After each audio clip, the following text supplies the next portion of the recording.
Hello दोस्तों, आप सभी का स्वागत है। आज की हमारी कहानी है आसियाना आस्की का भाग 46। अनामिका आदित्य की शर्ट का बटन लगा रही थी और आदित्य बड़े ही प्यार से उसे देखे जा रहा था। कुछ देर बाद आदित्य ने कहा, अनामिका कभी कभी सोचता हूँ तुम मेरी जिंदगी में नहीं होती तो मेरा क्या होता। तो आप पहले के जैसे सड़ू, गुस्से वाले और कॉम्प्लिकेटेड रहते। अनामिका ने बटन का धागा तोड़ते हुए कहा, वैसे तुम जब मुझे सड़ू कहकर बुलाती हो ना तो मुझे बहुत अच्छा लगता है। कितना वक्त गुजर गया और हमें पता ही नहीं चला। आदित्य ने अनामिका के हाथों को अपने हाथों में लेकर कहा। तो अनामिका बोली, वो 3 हमारी जिंदगी के सबसे बुरे साल थे जो हमें आपसे दूर रखा। हम आपके लिए सब कुछ सह सकते हैं, बस दूर जाना नहीं।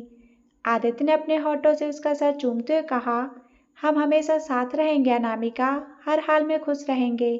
नीचे चलिए ना, पापा नाराज होंगे, अनामिका ने कहा। तो आदित्य मुस्कुराते हुए उसके साथ चल पड़ा। दोनों नीचे आए। अनामिका वहां से किचन को चली गई और आदित्य हॉल में सबके साथ आकर बैठ गया। हनी ने आदित्य को देखा तो आकर उसके बगल में बैठ गया और कहा, और साले साहब। आदित्य को हनी के मुंह से अपने लिए साले साहब सुनना अच्छा नहीं लगा। उसे साले साहब कहकर सिर्फ सोमित जीजू बुलाते थे और ये हक आदित्य ने सिर्फ उनको दिया था।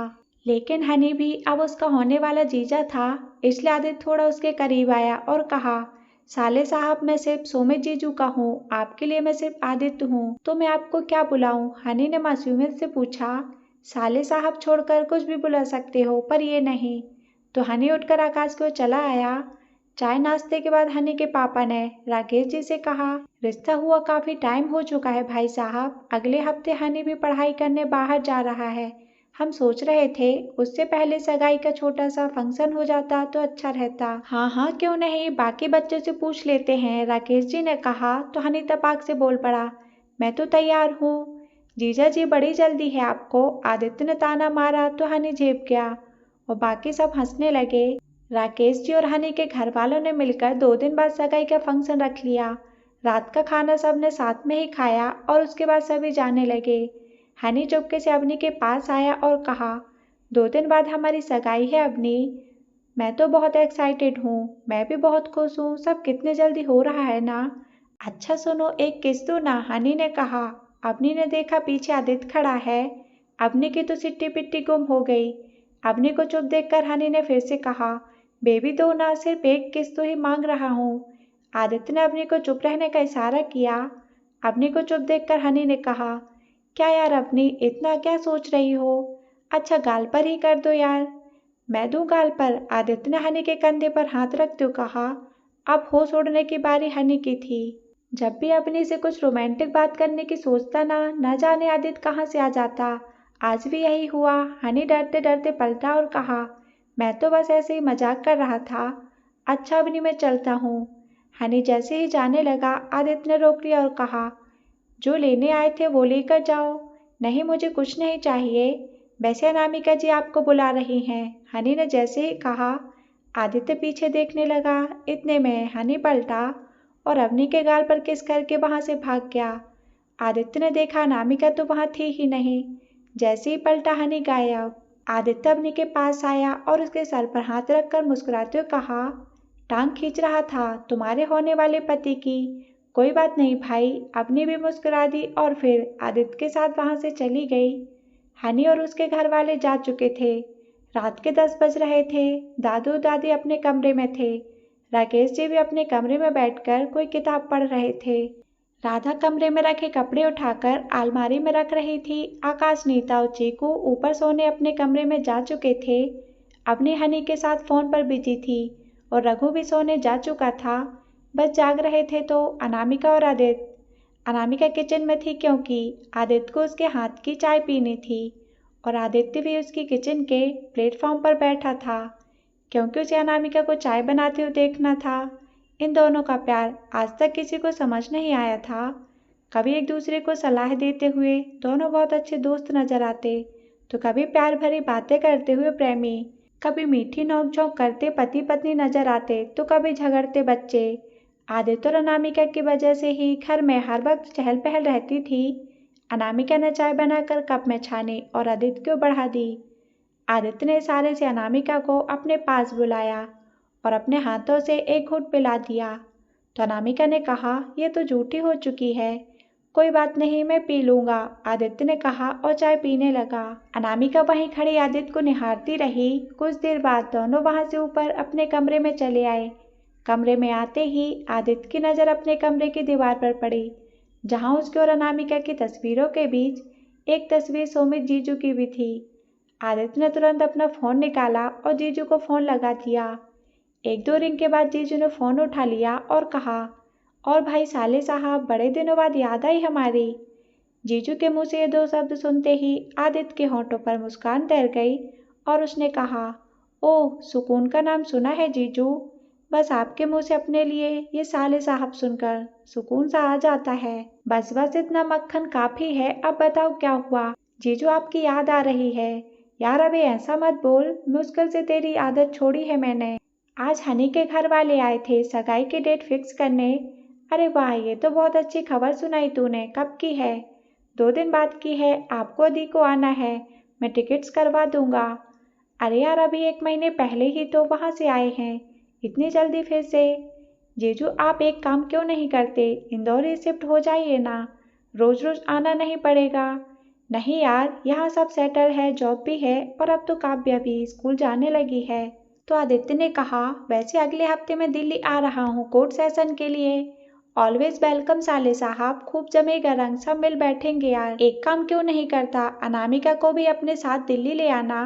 वो नहीं आएगी जीजू, यहाँ उसका एनजीओ है। वैसे भी कुछ महीने बाद तो मैं परमानेंट दिल्ली ही शिफ्ट हो जाऊंगा अपने अनामिका के पास। लगता है शादी का नशा उतरा नहीं है साले साहब।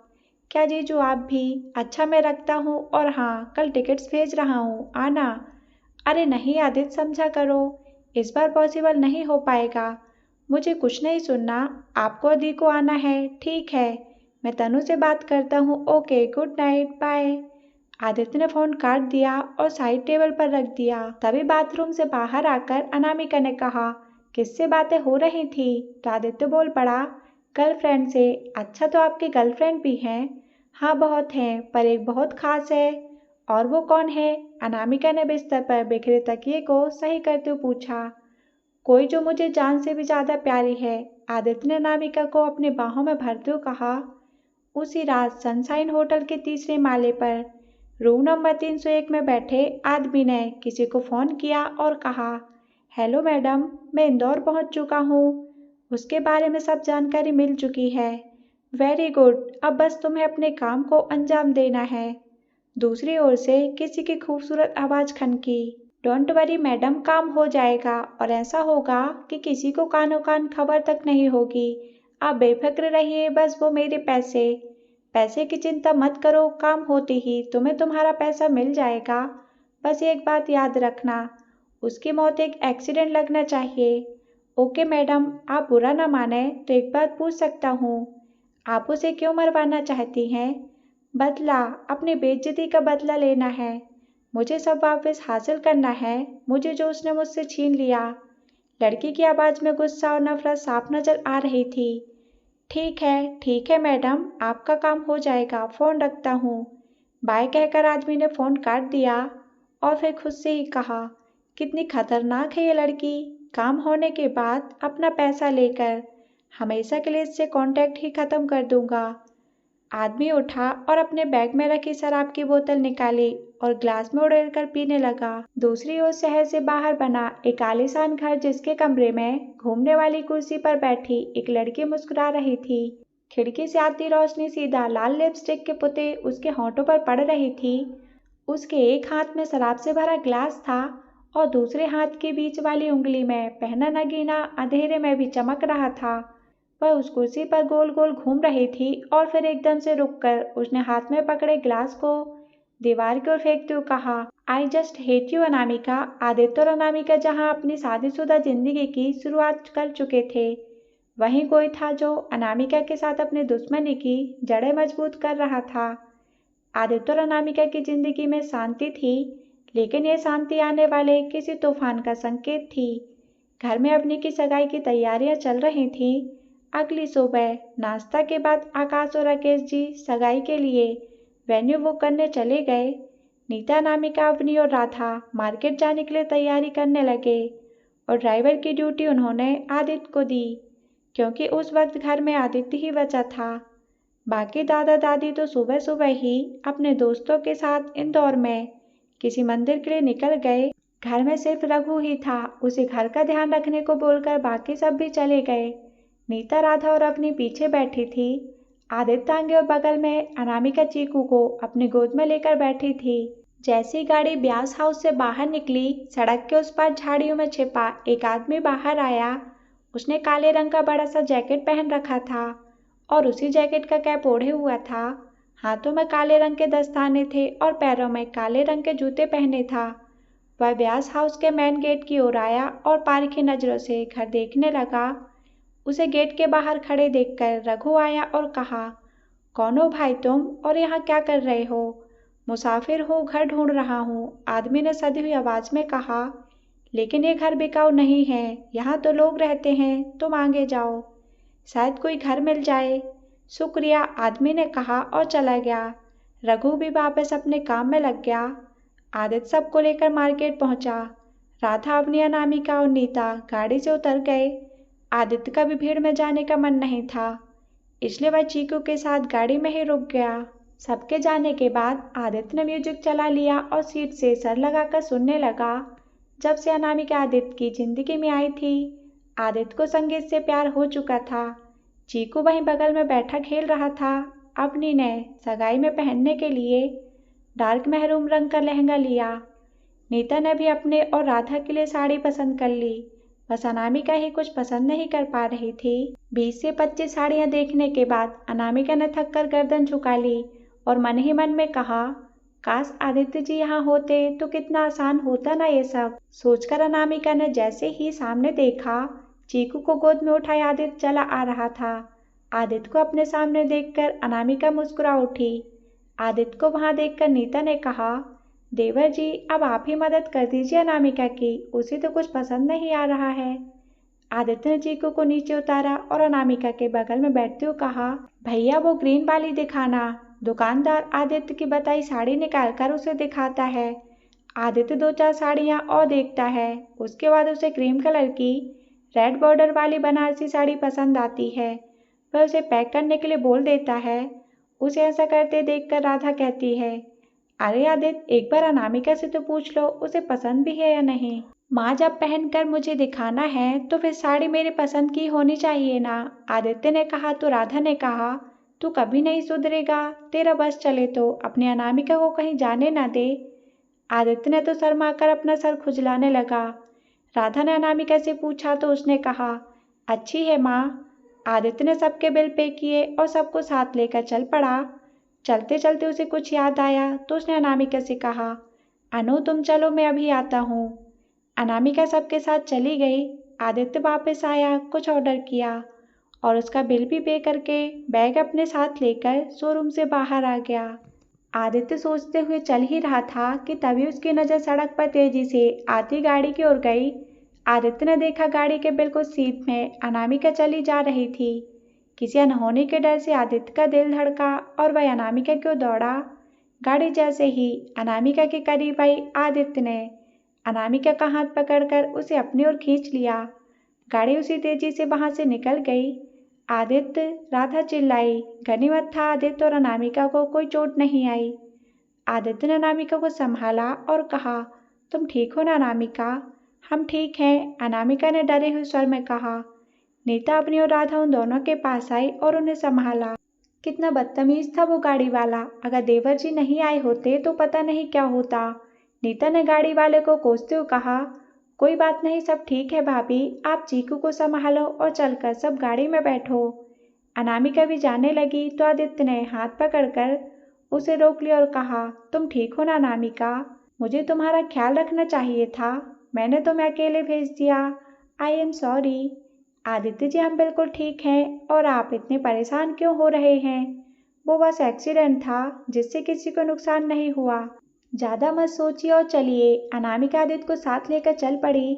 ना चाहते हुए भी आदित्य की नज़र सड़क के उस नुक्कड़ पर चली गई जहाँ से वो गाड़ी मुड़ी थी। खैर, सभी आकर गाड़ी में बैठे। आदित्य ने गाड़ी स्टार्ट की और आगे बढ़ा दी। मन को शांत करने के लिए म्यूजिक सिस्टम ऑन कर दिया, जिससे म्यूजिक बजने लगा। अनामिका ने सुना तो आदित्य को देखने लगी। आदित्य के चेहरे पर परेशानी के भाव देखकर अनामिका ने अपना हाथ आदित्य के हाथ पर रख दिया। आदित्य ने उसको देखा तो अनामिका ने अपनी पलकें झपकाकर उसे शांत किया। राधा ने आदित्य को सुनार के पास चलने को कहा। इस बार आदित्य भी सबके साथ शॉप पर चला आया।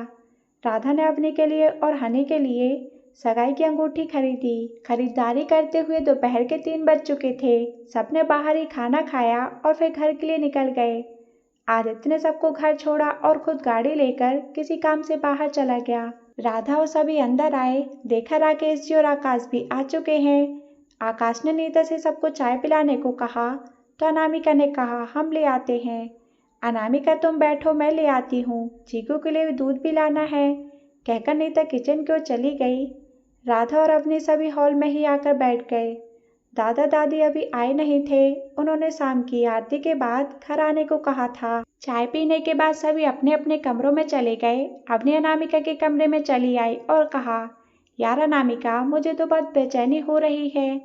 अनामिका ने अवनी के दोनों हाथों को अपने हाथों में लेकर उसे सोफे पर बैठाते हुए पूछा, कैसी बेचैनी? सगाई को लेकर सब कितनी जल्दी हो रहा है ना, एक अजीब सी फीलिंग्स आ रही है। अवनी ने कहा तो अनामिका मुस्कुरा उठी और कहा, पागल हो तुम सच में अवनी, ये पल एक लड़की की जिंदगी में सबसे खूबसूरत पल होते हैं। तुम्हें इन पलों को खुलकर जीना चाहिए। हनी बहुत अच्छा लड़का है। थैंक यू अनामिका, तुमने तो मेरी टेंशन ही दूर कर दी। यू आर द बेस्ट भाभी in this world and you are the best friend in this world. Anamika ने भी उसे हक करते हुए कहा। अनामिका और आदित्य की शादी के बाद अवनी और अनामिका के बीच का रिश्ता और भी गहरा हो गया था। अनामिका जितनी अच्छी दोस्त थी उतनी अच्छी अवनी की भाभी भी थी। दोनों साथ बैठकर बातें करती रहीं और फिर थकान के कारण अवनी वहीं सो गई। अनामिका उसके बालों में उंगलियां घुमाती रही। कुछ देर बाद अनामिका उठी और कमरे से बाहर चली आई। नीचे आकर अनामिका राधा के साथ मिलकर रात के खाने की तैयारियां करने लगी। रात के खाने पर सब मौजूद थे, बस आदित्य नहीं था। राधा, आदित्य कहाँ है? राकेश जी ने पूछा। वो तो दोपहर से ही बाहर है, मैं फ़ोन करती हूँ, राधा ने कहा और आदित्य को फ़ोन लगाया, लेकिन फ़ोन बिजी आ रहा था। आप सब खाइए ना, वो आ जाएगा, शायद किसी काम में फंसा हो, राधा ने कहा तो बाकी सब खाना खाने लगे। रात के 10 बजने को आए, लेकिन आदित्य घर नहीं आया। अब तो अनामिका को चिंता होने लगी थी। वह बार बार गेट के पास जाकर देखती, लेकिन आदित्य नहीं आया। आकाश, नीता और चीकू सोने जा चुके थे। अवनी भी खाना खाने के बाद अपने कमरे में चली गई। अनामिका बाहर कॉरिडोर में आदित्य का इंतजार कर रही थी कि तभी आदित्य की गाड़ी की आवाज़ आई। रघु ने गेट खोला। आदित्य गाड़ी लेकर अंदर आया। जैसे गाड़ी से उतरा, उसकी नज़र सामने खड़ी अनामिका पर पड़ी और वह समझ गया कि अनामिका नाराज है। आदित्य अनामिका से कुछ कहता इससे पहले ही अनामिका वहां से चली गई। आदित्य उसके पीछे पीछे आया। अंदर आकर हाथ मुंह धोया और फ्रेश होकर ऊपर जाने लगा। खाना नहीं खाएंगे आप? अनामिका ने पूछा। आदित्य को याद आया कि वह तो खाना आज बाहर से खाकर आया है। वह पलटा और अनामिका से कहा, वो एक मीटिंग थी तो खाना मैंने बाहर ही खा लिया है। हाँ, अनामिका ने धीरे से कहा और वापस किचन की ओर चली गई। आदित्य भी ऊपर कमरे में चला आया और अपना लैपटॉप खोलकर उसमें कुछ काम करने लगा। आधे घंटे बाद उसे याद आया कि अनामिका हमेशा उसके बाद खाना खाती है। उसने लैपटॉप साइड में रखा और नीचे आया। देखा अनामिका के सामने खाना रखा है और वह खामोश कुर्सी पर बैठी कहीं खोई हुई है। आदित्य उसके पास आया और पास पड़ी कुर्सी पर बैठ गया। उसने अनामिका के हाथ को अपने दोनों हाथों में लिया और कहने लगा, सॉरी अनामिका। अनामिका अपने ख्यालों से बाहर आई और आदित्य को देखकर कहा, आप क्यों सॉरी बोल रहे हैं? हमारी कमी है कि हमने ऐसे रूल्स बना रखे हैं जिनका पालन सब करें, ऐसा ज़रूरी तो नहीं है। आदित्य ने सुना तो उसे अपनी गलती का एहसास हुआ और उसने एक निवाला तोड़कर अनामिका की ओर बढ़ाकर कहा, तुम और तुम्हारे रूल्स अपनी जगह सही हैं अनामिका, बस आज किसी जरूरी मीटिंग की वजह से बाहर ही खाना पड़ा। उन्होंने इतना कहा कि मैं नहीं कह पाया। छोड़ो ना गुस्सा और खाना खाओ। अनामिका आदित्य से कितना भी गुस्सा हो जाए, लेकिन उसका मासूम चेहरा देखकर अक्सर पिघल जाती थी। वह मुस्कुराई और आदित्य के हाथ से निवाला खा लिया। उसके बाद जब तक अनामिका ने खाना खाया, आदित्य वहीं उसके पास बैठा रहा। खाना खाने के बाद आदित्य और अनामिका ऊपर चले आए। अनामिका कमरे को जाने लगी तो आदित्य ने कहा, अनामिका चलो ना, थोड़ी देर के लिए छत पर चलते हैं। आदित्य जी ठंड है, आपको सर्दी हो जाएगी, प्लीज अनामिका थोड़ी देर के लिए। आदित्य ने रिक्वेस्ट की तो अनामिका ने रुकने का इशारा किया और कमरे से अपना शॉल ले आई। आदित्य के पास आकर अनामिका ने उसे शॉल ओढ़ाया। आदित्य अनामिका के थोड़ा करीब आया और कहा, ऐसा हमेशा किया करो ना अनामिका, अच्छा लगता है। जवाब में अनामिका मुस्कुरा दी।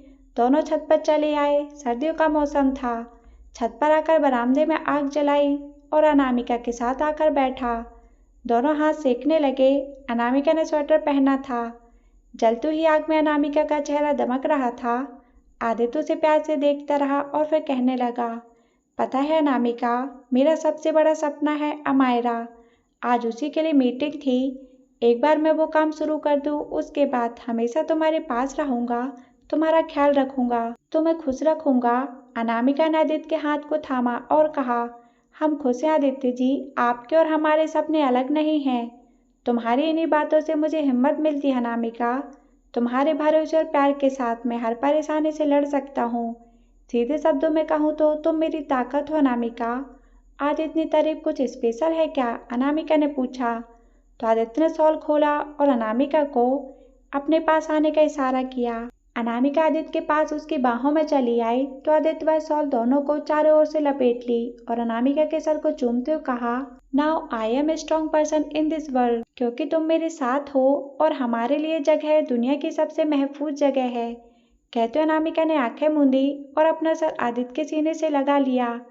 आदित्य जलती हुई आग को देखता रहा और फिर धीरे से कहा, अनामिका। अनामिका ने आदित्य की बाहों में सिमटे हुए कहा, हाँ बोलिए ना, क्या तुम हमेशा मुझे इतना ही प्यार करोगी? हम इस दुनिया में सबसे ज़्यादा प्यार सिर्फ आपसे करते हैं। हमारे जीने की एक वजह आप हैं। जिंदगी में भले कैसा भी मोड़ आए, हम कभी आपका साथ नहीं छोड़ेंगे आदित्य जी। तुम हो तो सब है अनामिका, आदित्य ने कहा और एक बार फिर अपने होंठों को अनामिका के सर से छू दिया। एक दूसरे के आगोश में बैठे आदित्य और अनामिका उन एहसासों को महसूस कर रहे थे। कुछ देर बाद आदित्य ने महसूस किया कि अनामिका को नींद आ चुकी है। आदित्य मुस्कुराया और सोई है अनामिका को गोद में उठा लिया। जब गोद में उठाया तो आदित्य को एहसास हुआ कि शादी के बाद अनामिका का वजन थोड़ा बढ़ गया है। शादी के बाद भारी हो गई हो अनामिका, खैर फिर भी मैं तुम्हें उठा लूंगा, कहकर आदित्य उसे नीचे ले आया। रूम का दरवाजा पैर से ढकेला और उसे लेकर अंदर आया। बिस्तर के एक साइड आराम से सुलाकर आदित्य ने अनामिका को कंबल ओढ़ा दिया। उसके बालों को सही करते हुए सर पर हाथ फेरा और उसके ललाट पर किस करके उसकी ओर लाइट बंद कर दी। आदित्य अपनी साइड आया, टेबल पर रखा अपना लैपटॉप खोलकर उसमें कुछ काम करने लगा। रात के 2 बजने को आए। आदित्य को अब नींद आने लगी थी। उसने लैपटॉप साइड में रखा और आकर अनामिका के बगल में लेट गया। अनामिका को नींद में आदित्य के अपने होने का एहसास हुआ तो उसने अपना सर आदित्य के सीने पर रख दिया और उसके धड़कनों की आवाज कानों से होकर उसके दिल में उतर रही थी। अमायरा आदित्य का सपना था। अमायरा एक डायमंड के ब्रांड का नाम था जिसे आदित्य अपने नए ऑफिस में लॉन्च करना चाहता था। वैसे सपना राकेश जी ने देखा था, लेकिन काम और जिम्मेदारी के चलते वे कभी इस पर ध्यान नहीं दे पाए। लेकिन आदित्य को, जो कि अपने पापा से बहुत प्यार करता था पर कभी जताता नहीं था, उसने इस सपने को पूरा करने की जिम्मेदारी अपने कंधे पर ली और आज वह अपने इस सपने को बहुत करीब था। अमायरा के बारे में सिर्फ आदित्य, अनामिका और आकाश को पता था और जल्द ही आदित्य राकेश जी को सरप्राइज देने वाला था। रात लेट सोने की वजह से आदित्य सुबह देर तक सोता रहा। आज पहली बार अनामिका की आंखें भी 6 बजे खुली, वरना वह 5 बजे ही उठ जाया करती थी। अनामिका उठी और नहाने चली गई। नहाकर आई, देखा आदित्य गहरी नींद में सो रहा था, इसलिए अनामिका ने उसे नहीं उठाया और तैयार होकर नीचे चली आई। नीचे आकर उसका रोजाना वाला रूटीन शुरू हो गया। राकेश जी तो सुबह सुबह ही फोन पर बिजी हो गए। दरअसल इस बार अपनी की सगाई का फंक्शन घर में नहीं बल्कि घर से कुछ ही दूर बने एक गेस्ट हाउस में करने वाले थे। राकेश जी उसी की बुकिंग में लगे थे। सोफे पर आकर बैठे और फोन को साइड में करके कहा, अनामिका बेटा, 1 कप चाय। जी पापा, वही आसपास काम करती अनामिका ने कहा और किचन की ओर चली गई। नीता भी आज जल्दी उठ चुकी थी। सगाई की इतनी सारी तैयारियां जो करनी थी। चीकू अपने पापा के साथ बाहर गया हुआ था। दरअसल सोमित, जीजू और तनु आने वाले थे। दिल्ली से आकाश गाड़ी लेकर उन्हें लेने गया हुआ था। राधा पूजा पाठ करने के बाद राकेश जी के पास आई और कहा, जी वो आपने सारे अरेंजमेंट करवा दिए ना? ध्यान रहे दामाद जी के घर वालों को किसी तरह की परेशानी ना हो। राकेश ने राधा का हाथ पकड़ा और प्यार से कहा, राधा सब हो जाएगा, तुम इतनी टेंशन क्यों ले रही हो? टेंशन नहीं जी, बस किसी तरह कमी नहीं रहे हमारी अवनी की शादी में। शादी कहाँ, अभी तो सिर्फ सगाई हो रही है, शादी में भी वक्त है। राधा और तुम न निश्चिंत रहो, मेहमानों को संभालो, बाकी सब काम मुझ पर छोड़ दो।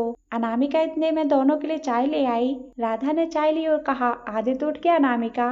नहीं माँ, वो रात में देर रात तक काम कर रहे थे इसलिए लेट सोए थे, अनामिका ने कहा और फिर वहां से चली गई। राधा ने चाय का एक घूंट भरा और कहा, ये लड़का भी ना, कभी कभी तो इसे समझना मुश्किल हो जाता है। इतना सब है इसके लिए इस घर में, फिर भी हर वक्त काम काम काम। राधा, तुम्हें तो खुश होना चाहिए कि तुम्हारा बेटा अब जिम्मेदार बन चुका है। हाँ, लेकिन ये सब अनामिका की वजह से है, उसी ने हमारे नालायक बेटे को सुधार कर लायक बनाया है, राधा ने कहा। तो राकेश जी मुस्कुरा उठे और चाय खत्म करते हुए कहा, अच्छा राधा, मैं जाकर जरा कल के खाने का मेन्यू देख लेता हूँ। जी ठीक है, मैं भी अनामिका से कहकर कल आने वाले गेस्ट के लिए लिस्ट बनवा लेती हूँ, राधा ने उठते हुए कहा और दोनों अलग अलग दिशाओं में बढ़ गए।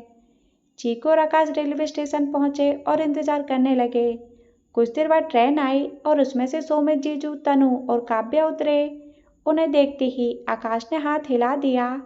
जीजू ने देखा उन्हें लेने आकाश आया है, खुश हो गए और बैग उठाए। तनु और काव्या के साथ आकाश को चले आए। आकाश ने चीकू को गोद से नीचे उतारा और जीजू तनु के पैर छुए। ये देखकर चीकू ने भी तनु और जीजू के पैर छुए तो दोनों मुस्कुरा उठे और जीजू ने कहा, क्या बात है आकाश, चीकू तो पूरा संस्कारी लड़का है। ये सब हमारी अनामिका का कमाल है, आकाश ने कहा तो तनु ने कहा, हाँ भाई, हमारी अनामिका ने अकड़ू आदित्य को सुधार दिया तो हमारे चीकू क्या चीज हैं।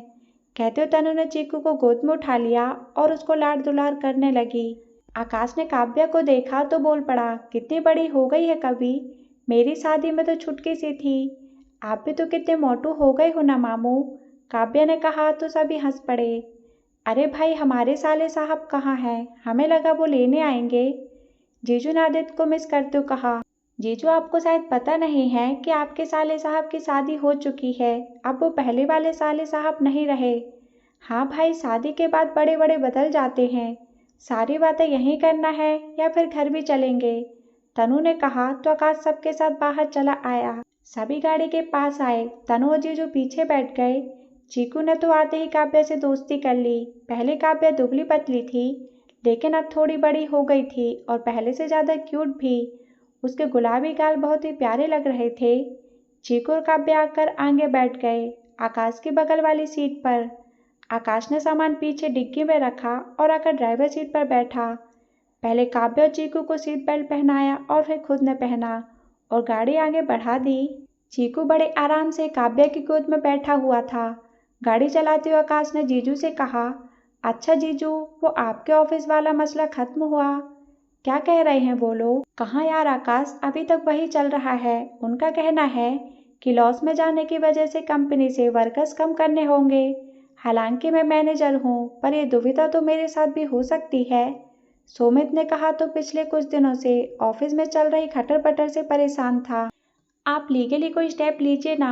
वैसे अवनी की सगाई के बाद आदित्य भी दिल्ली जा रहा है अपनी वकालत के लिए, आदित्य आपका केस देख लेगा, आकाश ने सलाह दी। अरे नहीं यार आकाश, लीगल स्टेप लेकर इस मामले को बढ़ावा थोड़ी देना है, देखते हैं क्या कर सकते हैं। फिलहाल इन ऑफिस की बातों को यहीं छोड़ दो, वरना मौसी जी को पता चला तो खामोखो परेशान हो जाएंगी। हाँ जीजू, ये बात तो है, माँ आजकल कुछ ज़्यादा ही टेंशन लेती हैं। दादू कैसे आकाश? बीच में पता चला है कि कुछ तबीयत ठीक नहीं है उनकी, तनु ने पूछा।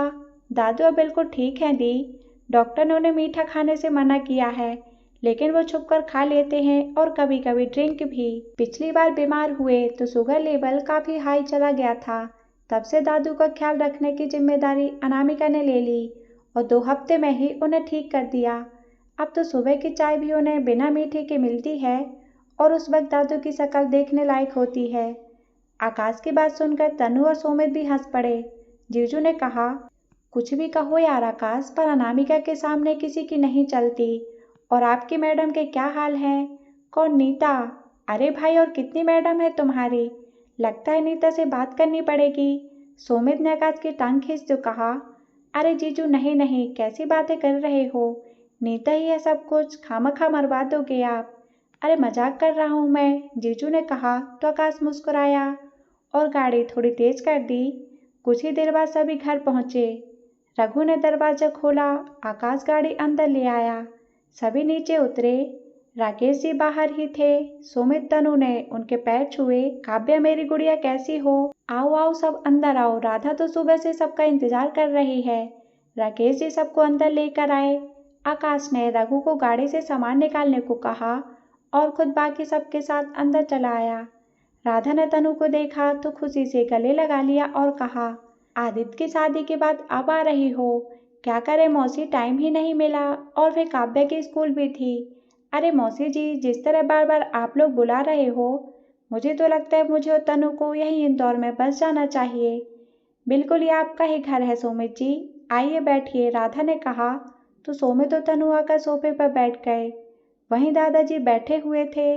सुमित ने दादाजी के पैर छुए और कहा, कैसी चल रही है आपकी बिना चीनी वाली ट्रीटमेंट? ओह, तो बात दिल्ली तक पहुंच गई। अरे कहाँ दादू, आपके घर में ही कुछ खबरी हैं जो खबर लीक कर देते हैं। कहते हुए जीजू ने गर्दन आकाश की ओर घुमा दी तो दादाजी ने कहा, इसलिए तो मैं सिर्फ आदित्य पर भरोसा करता हूँ। क्या जीजू आते ही पार्टी बदल ली? आकाश ने कहा तो जीजू और दादाजी हंस पड़े और सफर के बारे में बात करने लगे। दादी माँ भी चली आई और वहीं सबके साथ बैठ गईं। नीता ने आकर तनु और जीजू को नमस्ते किया और फिर तनु से बातें करने लगी। कुछ देर बाद अनामिका सबके लिए चाय लेकर आई। ट्रे टेबल पर रख दिया। अनामिका को देखते ही काव्या उसकी ओर गई और उसे लिपटते हुए कहा, अनुदी, पता है मैंने आपको बहुत मिस किया। बेटा अनुदी नहीं बल्कि छोटी मामी जी का हो, तनु ने कहा तो अनामिका मुस्कुराते हुए उनकी ओर आई और कहा, दी कैसी हैं आप?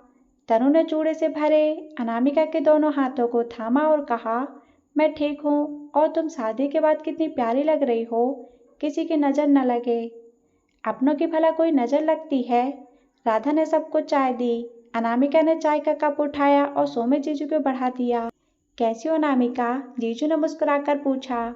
हम बिल्कुल ठीक हैं जीजू, आप बताइए। अनामिका ने भी उतने प्यार से ही पूछा। बस ये हम सुन लिया तुम्हारे मुंह से, अब सब ठीक है, जीजू ने कहा तो अनामिका मुस्कुरा उठी और फिर वहीं बैठकर तनु से बातें करने लगी। फोन आने की वजह से राकेश जी उठकर चले गए। राधा ने नीता और अनामिका से नाश्ता बनाने को कहा। आकाश, काव्य और चीकू के साथ मस्ती करने में लगा हुआ था। राधा ने सुमित और तनु से फ्रेश होने को कहा ताकि दोनों नाश्ता कर सके और फिर शाम को सबको गेस्ट हाउस भी जाना है। भाई, पहले मैं अपने साले साहब से मिलूंगा, कहाँ है वो? सो रहा होगा अपने कमरे में, दादू ने कहा। क्या इस वक्त? मुझे लगा शादी के बाद ये लड़का सुधर जाएगा, लेकिन नहीं, जीजू ने सीढ़ियों की ओर जाते हुए कहा। सुमित जीजू ऊपर आए। आदित्य के कमरे का दरवाजा लॉक नहीं था। सुमित जीजू दबे पांव अंदर आए। उन्होंने देखा आदित्य पेट के बल सो रहा है और न शर्ट पहना है और न सैंडो, बस जींस पहने हुए है। जीजू आए और उसके बगल में लेटकर पहले अपनी उंगली उसके गालों पर घुमाई। आदित्य ने नींद से भरी आवाज में कहा, सोने दो ना अनामिका। जीजू ने सुना तो दबी सी आवाज में हंसने लगे, लेकिन जीजू कहाँ मानने वाले थे। उन्होंने फिर से अपनी उंगली को आदित्य की पीठ पर घुमाया और कहा, गुड मॉर्निंग साले साहब। अचानक से अपने लिए साले साहब सुनकर एकदम से पलटा और देखा उसके बगल में अनामिका नहीं बल्कि उसके सोमे जीजू थे। जीजू के मुंह से साले साहब सुनकर आदित्य की नींद एकदम से खुल गई। उसने जीजू से दूर होते हुए कहा, सॉरी जीजू, वो मैं समझा, अनामिका है। हाँ हाँ साले साहब, जब से तुम्हारी शादी हुई है तब से हर जगह तुम्हें अनामिका ही नजर आती है। क्या जीजू आप भी? अच्छा ये बताइए कब आए आप लोग? काफी देर पहले, लेकिन तुम्हें तो कोई खबर ही नहीं। चलो नीचे सब बैठे हैं हॉल में, सुमित ने कहा तो आदित्य उनके साथ कमरे से बाहर चला आया। चलते चलते जीजू ने आदित्य के कंधे पर हाथ रखा। हालांकि आदित्य इंदौर में अब तक बहुत बड़ा क्रिमिनल लॉयर था, लेकिन जीजू के लिए वह आज भी उनका छोटा साला था। जीजू ने सीढ़ियों से उतरते हुए कहा, वैसे मुझे लगा था शादी के बाद तुम सुधर जाओगे, लेकिन आदित्यों में कोई सुधार नहीं है साले साहब। कैसे? आदित्य ने पूछा। टाइम देखा है, अभी तक सो रहे थे। रात में देर तक जाग रहा था जीजू, इसलिए वरना आजकल 5 बजे उठ जाता हूँ। दोनों हॉल में चले आए। आदित्य ने आकर तनु के पैर छुए और उनकी बगल में बैठते हुए कहा, लगता है जीजू पर अब कंट्रोल नहीं है आपका, बढ़ती उम्र के साथ ऐसा होता है। तनु ने फुसफुसाते हुए कहा। तो आदित्य तनु तभी हंसी हंसने लगे। जीजू भी आकर उनके सामने बैठ गए। काव्या ने आदित्य को देखा तो उसको चली आई और कहा, मामू। आदित्य ने काव्या के गाल पर किस किया और कहा, हाय मेरा बच्चा कैसा है? फर्स्ट क्लास मामू। मेरी चॉकलेट कहाँ है? काव्या ने पूछा। शाम को अपनी मौसी की सगाई है ना, उसमें ढेर सारी चॉकलेट्स खाना तुम, ठीक है? आदित्य ने काव्या को बहलाने के लिए कहा, क्योंकि सुबह सुबह वहाँ चॉकलेट कहाँ से आती। काव्या ने सुना तो खुश हो गई और वापस चीकू के साथ खेलने चली गई। दादू आकाश को लेकर डॉक्टर के पास चले गए। हॉल में जीजू, आदित्य, तनु और फिर अपनी भी आकर बैठ गई। अनामिका आदित्य के लिए चाय ले आई। उसने आदित्य को चाय दी तो जीजू ने कहा, क्या बात है अनामिका, आदित्य के कहे बिना ही चाय? अनामिका ने कुछ नहीं कहा, बस मुस्कुरा दी। आदित्य ने चाय का घूंट भरा और कहा, जीजू हमारे रिश्ते में यही तो सबसे बेस्ट है कि मुझे कब क्या चाहिए होता है, अनामिका को सब पता रहता है। भाई ये सुनकर तो ना मुझे तेरी किस्मत से जलन हो रही है। जीजू ने कहा, तो जलती रहिए, बाकी अनामिका तो मेरी ही रहेगी। आदित्य ने प्यार से अनामिका को देखते हुए कहा, अनामिका बेटा जरा यहाँ आना। राधा की आवाज़ देने पर अनामिका उनकी ओर चली गई। राधा अनामिका को लेकर अपने कमरे में आई और एक डायरी पेन देकर उन सबके नाम लिखवाने को कहा जो आज शाम की सगाई में आने वाले थे। राधा एक एक करके नाम लिखवाते जा रही थी और अनामिका लिखते जा रही थी। एक नाम पर आकर राधा रुक गई तो अनामिका ने कहा, क्या हुआ माँ? अनामिका, अगर तुम्हें बुरा न लगे तो आज शाम की सगाई में मोना के घर वालों को भी बुला ले। देखो बेटा, आदित्य तो तुम्हारे साथ, उसने जो भी किया वो गलत था, लेकिन इसमें उसके मम्मी पापा की क्या गलती है? उनसे तो हमारे रिश्ते अच्छे हैं ना। आदित्य से पूछेगी तो वो गुस्सा करेगा, लेकिन तुम्हारी बात वो कभी नहीं टालेगा। राधा ने कहा तो अनामिका ने अपना हाथ उनके हाथ पर रखा और प्यार से कहा, माँ आपको जैसा सही लगे आप वैसा कीजिए, आदित्य जी गुस्सा नहीं होंगे, हम उनसे बात करेंगे। थैंक यू बेटा।